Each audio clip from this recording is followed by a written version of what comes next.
वंदे श्रद्धा विश्वास रूपिणों याभ्यां विना न पश्यन्ति सिद्धा स्वान्तस्तमीश्वरम सिद्धा स्वान्तस्तमीश्वरम कर्पूर गौरम करुणावतारम संसार सारम भुजगेन्द्रहारम सदा वसंतम हृदयारविंदे भवम भवानी सहितम नमामि भवम भवानी सहितम नमामि। वसुदेव सुतम देवम कंस चारूर्मर्दनम देवकी परमानंदम कृष्णं वंदे सगतगुरुं कृष्णं वंदे सगतगुरुं। कृष्णाय वासुदेवाय हरे परमात्मने प्रणत क्लेश नाशाय गोविंदाय नमो नमः गोविंदाय नमो नमः। हम सभी आज पुनः भगवत गीता के इस विशेष ज्ञान सत्र में उपस्थित हैं और अध्याय संख्या 8 और श्लोक संख्या 5 और 6 पर सामूहिक रूप से चर्चा कर रहे हैं। अंतकालियो च मामेव स्मन मुक्त्वा कलेवरम या प्रयाति समद्भावम याति नास्तत्र संचयः यम यम वापि स्मरण भावम तस्त्यन्ते कलेवरम तम तमे वहति कौन्तेय सदा तद्भाव भाविता। हे अर्जुन, जो साधक मुझे मृत्यु काल में स्मरण कर लेता है और शरीर का त्याग कर देता है तो वो मेरे भाव को प्राप्त होता है, इसमें कोई संदेह नहीं है। हे कौन्तेय, मृत्यु काल में जिस जिस भाव का स्मरण करता हुआ शरीर का परित्याग कर देता है वो उसी भाव को प्राप्त होता है, क्योंकि सदा उस भाव से भावित रहा है। तो यहाँ पर श्री भगवान के द्वारा प्रस्तुत किए गए श्लोक संख्या 5 पर 3 सत्र चल चुके हैं और 14 सत्र है। तो हम इसकी व्याख्या कर चुके थे कि समद भावम याति अत संशय नास्ति, इसमें संशय नहीं है। श्री भगवान का जो आश्वासन है यह आश्वासन संशय रहित है, इसमें संशय नहीं है कि हम श्री भगवान कहते हैं कि मेरा स्मरण करो, मृत्यु काल में मेरा स्मरण करो। तो मृत्यु काल में मेरा स्मरण करने मात्र से मैं उस परम प्रतिकूल स्थिति में उपस्थित हो जाऊंगा और फिर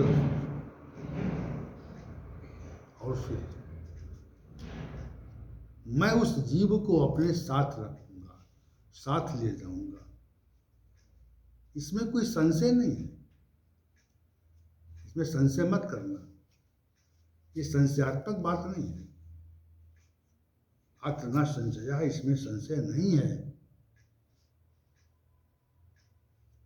ये पक्की बात है।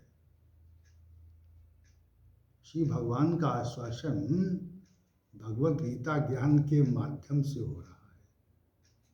भगवत गीता ज्ञान के माध्यम से श्री भगवान आपको आश्वस्त कर रहे हैं। संसार में आश्वासन होते और कभी पूरे होते कभी नहीं होते। आश्वासन आपको किसने दिया वो नहीं पूरा हो पाया, तो यदि पूरा नहीं हो पाया तो कहते हैं कि आपने ऐसा कहा था, ऐसा लेकिन किया नहीं। लेकिन यहाँ पे श्री भगवान का आश्वासन है। हमारा क्या कर्तव्य है? हमारा केवल इतना कर्तव्य है कि हम श्री भगवान का स्मरण मृत्यु काल में करें। इतनी सी बात है। अब साधकों को ये विचार करना चाहिए कि हमें बहुत प्रतिकूल स्थिति में भी श्री भगवान को विस्मृत नहीं करना है। भाई, मृत्यु से अधिक प्रतिकूल स्थिति मनुष्य के समक्ष कोई नहीं हो सकती। मृत्यु ही सबसे अधिक प्रतिकूल स्थिति है, निश्चित है। तो मृत्यु से बढ़कर प्रतिकूल स्थिति मनुष्य के लिए कोई नहीं हो सकती। और मृत्यु काल में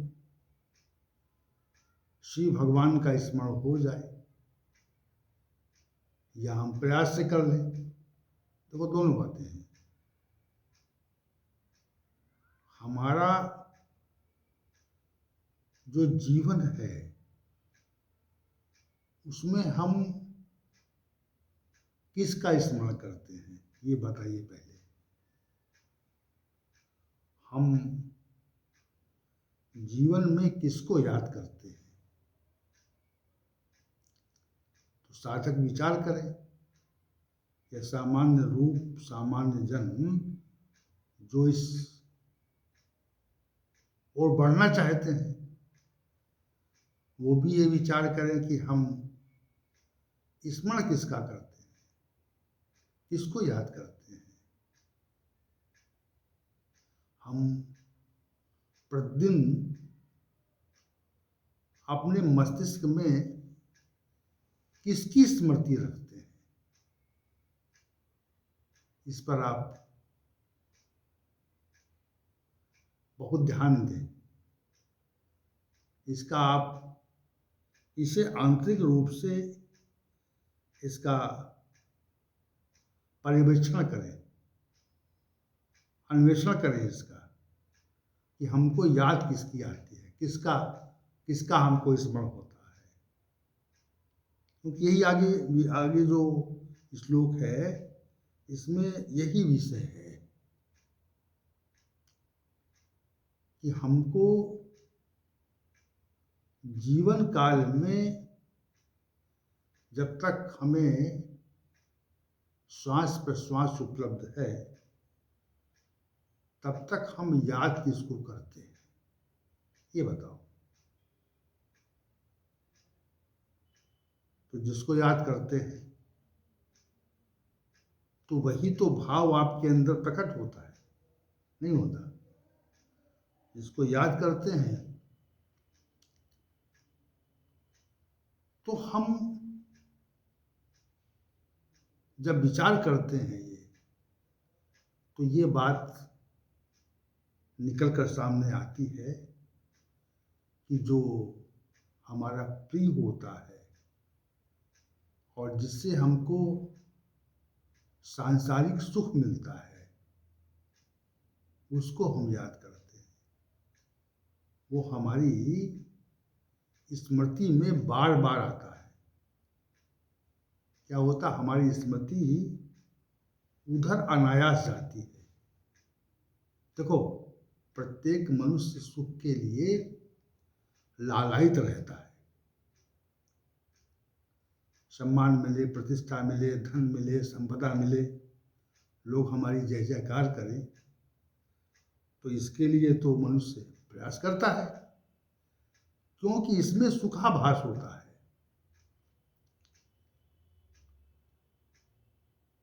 तो हमें किसका स्मरण रहता है, ये बताएं।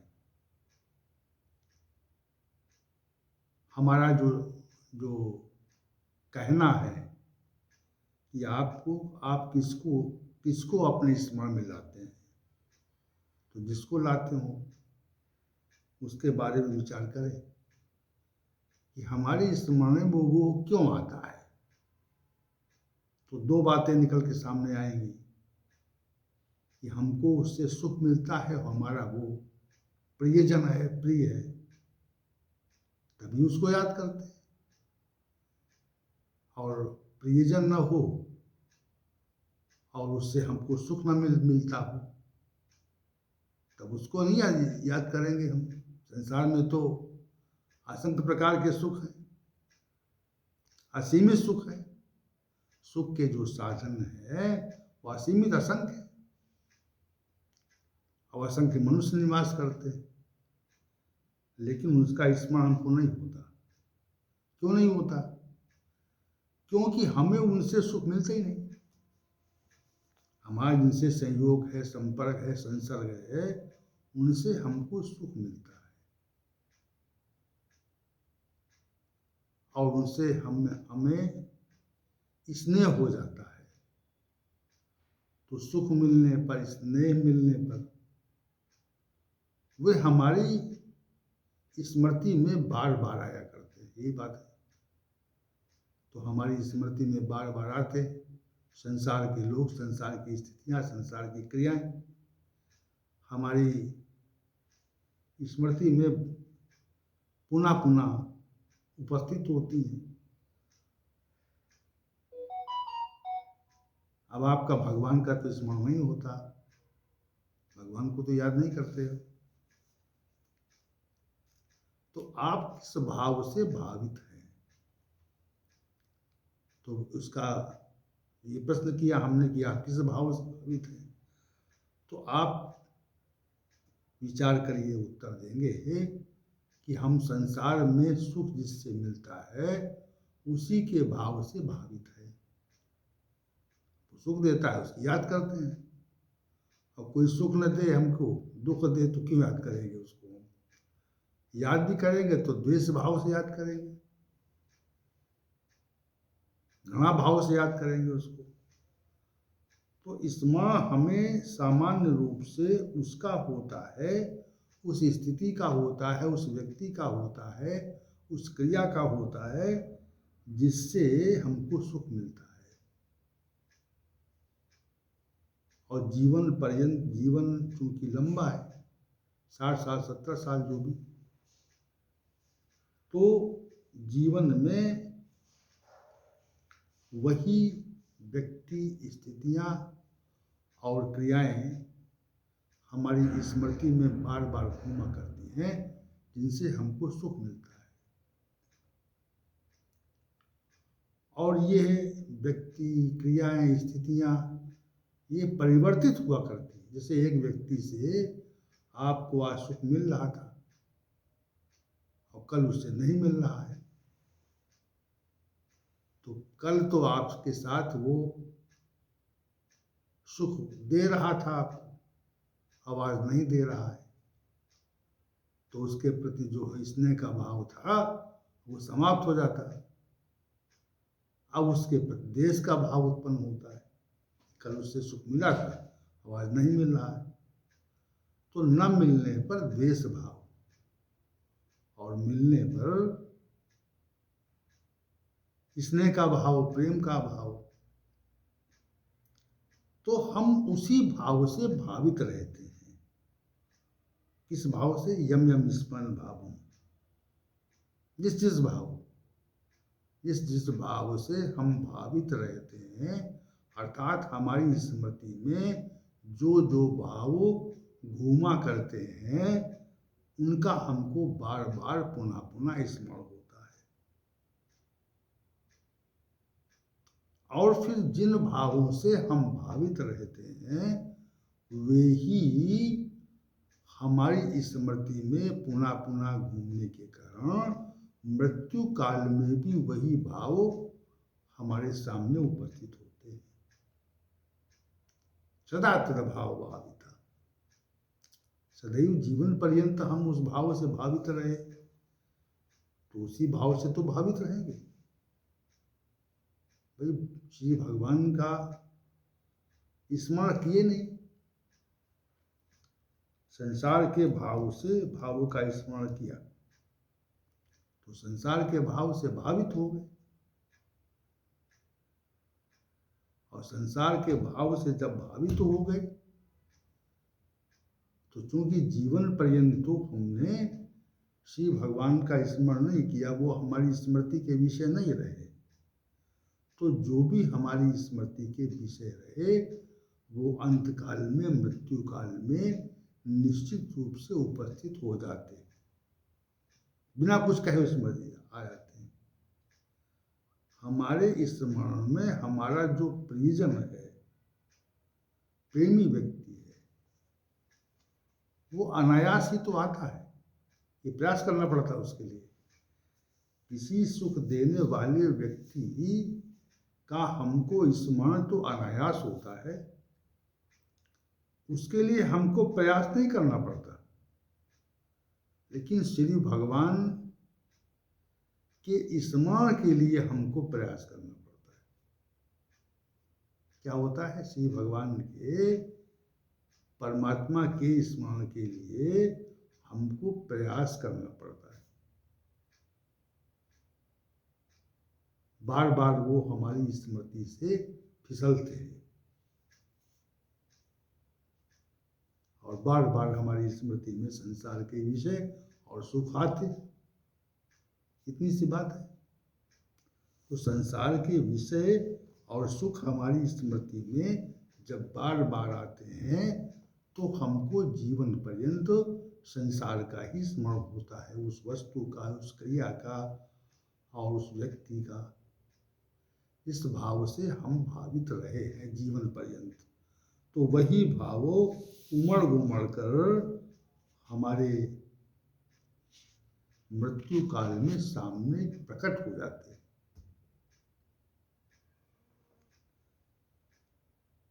और श्री भगवान ने कहा अंत काल में जिस जिस भाव का स्मरण करता है उसको, और शरीर का परित्याग करता है, तो वैसे ही बनता है वो, उसी को प्राप्त हो जाता है वो।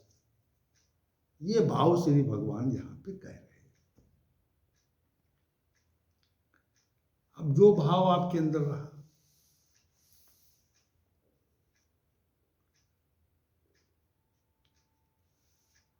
चिंतन जिस विषय का होगा, चिंतन में जो वस्तु, व्यक्ति, क्रिया आपके बैठेगी, तो वही भाव हमारे मृत्यु काल में हमारे सामने उपस्थित होगा।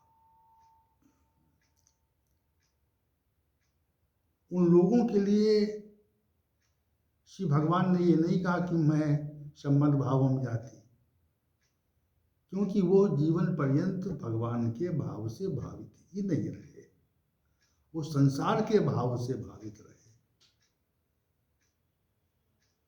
और संसार के भाव से जब भावित रहे और संसार में संलग्न रहे, सुख मिलता रहा, धन की प्राप्ति होती रही, धन का उपभोग हम करते रहे, अनेक प्रकार की भव्य वस्तुएं एकत्र करते रहे और उनमें अपना जीवन यापन करते रहे, तो फिर मृत्यु काल में भी निश्चित रूप से वही सब स्मरण में आता है। सदा तद्भाव भाविता, जिस भाव से हम भावित रहे हैं वही भाव हमारी स्मृति में पुनः पुनः आते हैं, उमड़ते घुमड़ते। और जिस भाव से भावित रहे तो उसी भाव के अनुकूल आपको अगला जन्म मिलता है। ये देखिए, विषय तो अव्यक्त है, संकेत भर है। गीता विषय का संकेत करती है कि भाई आप जिस भाव से भावित रहेंगे वैसा आपको जन्म मिल जाएगा। तो साफ साफ बिल्कुल स्पष्ट स्थिति है कि आप जिस भाव से भावित रहेंगे उसी प्रकार का जन्म आपका अग्रिम जन्म मिलेगा। ये बात श्री भगवान यहाँ पे कह रहे हैं। अब चूंकि ये जो विषय है, अब इसे आप जिन भावों को अपने मस्तिष्क में रखते हैं और उन भावों को रख करके जीवन पर्यंत उन्हीं में अपने को संलग्न रखते हैं,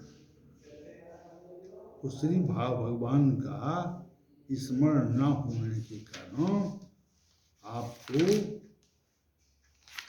श्री भगवान का स्मरण भी मृत्यु के काल में कभी नहीं आ सकता, कभी नहीं हो सकता। क्या स्मरण में आएगा? वही तथ्य स्मरण में आएगा जो तथ्य आपने जीवन पर्यंत अपनी स्मृति में रखा हुआ है। ये सिद्धांत है, ये नियम है। इस नियम में कोई परिवर्तन कभी नहीं होता। जो सिद्धांत है, नियम है, सिद्धांत और नियम की स्थापना है यहाँ पे। इस भाव से भावित जीवन पर्यंत जिस भाव से आप भावित रहेंगे, वही भाव उमड़ घुमड़ कर आपकी मृत्यु काल में आपके समक्ष उपस्थित होंगे। इसीलिए कहा जाता है कि आप संसार की वस्तुओं, व्यक्तियों, स्थितियों, क्रियाओं आदि से अपने को विलग करें, और विलग न कर पाए अगर, तो निश्चित रूप से आपको उसी योनि की प्राप्ति होगी जिस विषय का आप ध्यान जीवन पर्यंत करते रहे। ये अकाट्य सिद्धांत है, सिद्धांत की स्थापना है यहाँ पे।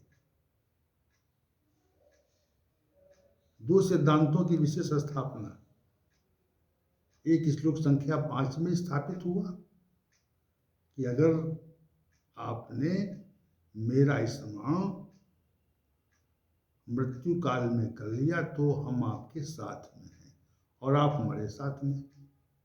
एक सिद्धांत ये। दूसरा सिद्धांत ये है कि जिस भाव को आप मृत्यु काल में अपने स्मृति में लाएंगे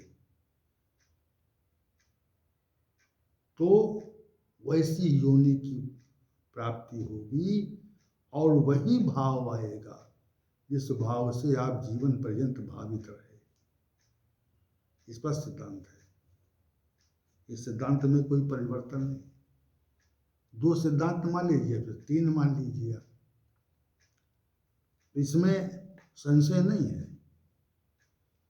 संशय यहाँ पर भी नहीं कि जीवन पर्यंत जिस भाव से आप भावित रहेंगे तो वो भाव आपकी स्मृति में मृत्यु काल में निश्चित उपस्थित होगा।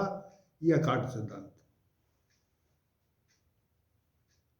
इस सिद्धांत को आप काट नहीं सकते, इसकी कोई काट नहीं है।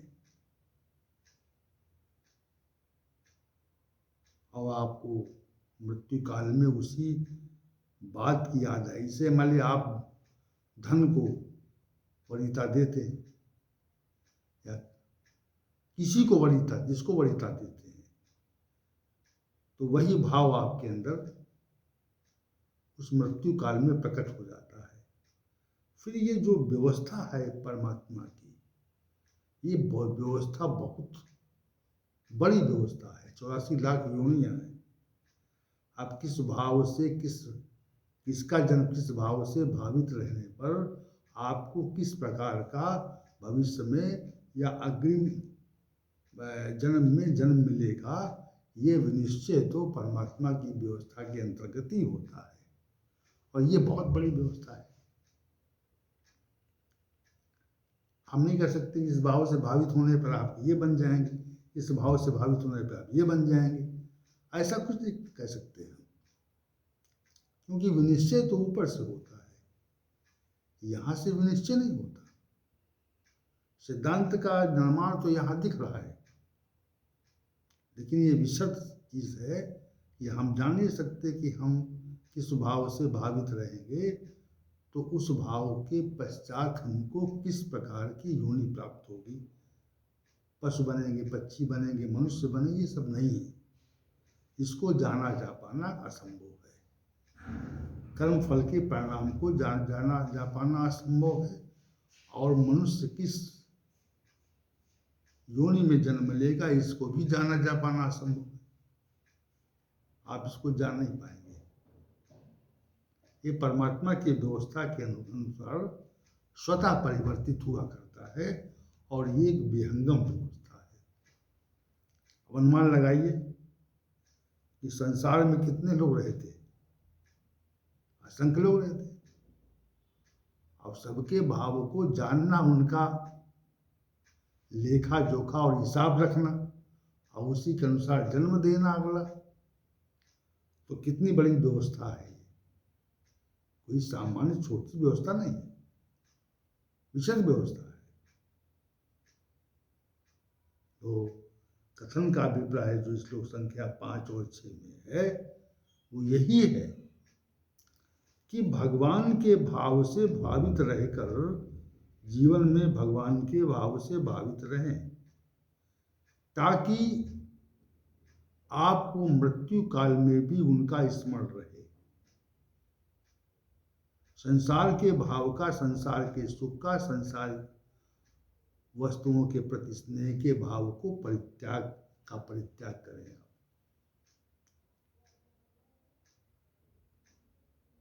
क्यों करें? इसलिए करें ताकि हमारी दुर्दशा ना हो, हमें अनेक प्रकार की नीच योनियों में भ्रमण न करना पड़े, इसलिए करें। कारण है ना।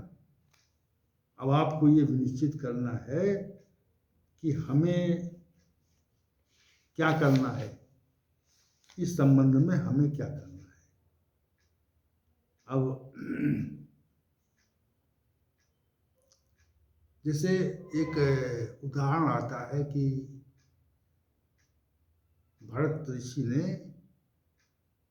अपने अंतकाल में हिरण के बच्चे का स्मरण किया था, तो उन्हें अग्नि योनि हिरण पशु की मिल गई। ये श्रीमद् भागवत में इसका उल्लेख आता है। तो एक इस तरह की कहानियां हैं और यथार्थ भी है। उस संबंध में संशय करना तो हमारे अधिकार क्षेत्र से बाहर है, संशय नहीं कर सकते, वो संशयात्मक नहीं है। तो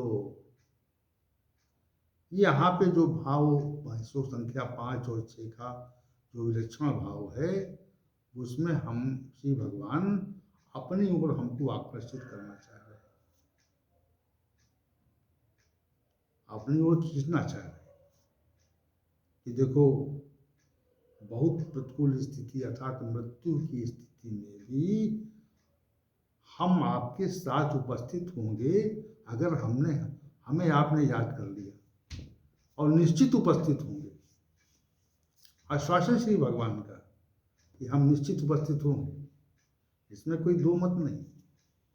इसको आप मस्तिष्क से निकाल दो कि नहीं आएंगे, इससे कोई आपसे कोई वायदा करे, प्रतिज्ञा करे कि हम आएंगे और ना आए तो उसकी प्रतिज्ञा निष्फल जाती। किन परिस्थितियों में नहीं आ सका, वो क्या स्थिति रही। लेकिन यहाँ ऐसी बात नहीं है, यहाँ ऐसी बात नहीं है। श्री भगवान का आश्वासन भक्तों के लिए है कि अगर हम आपने जीवन पर्यंत हमारे भाव से भावित रहे तो हर निश्चित रूप से मृत्यु काल में भी हमारे भाव से भावित रहेंगे और हम आपसे मृत्यु काल में आने पर वहाँ उपस्थित होंगे और अपने साथ ले जाएंगे। सहज भाव दे दिया, सहज भाव इसका यही है। और इसमें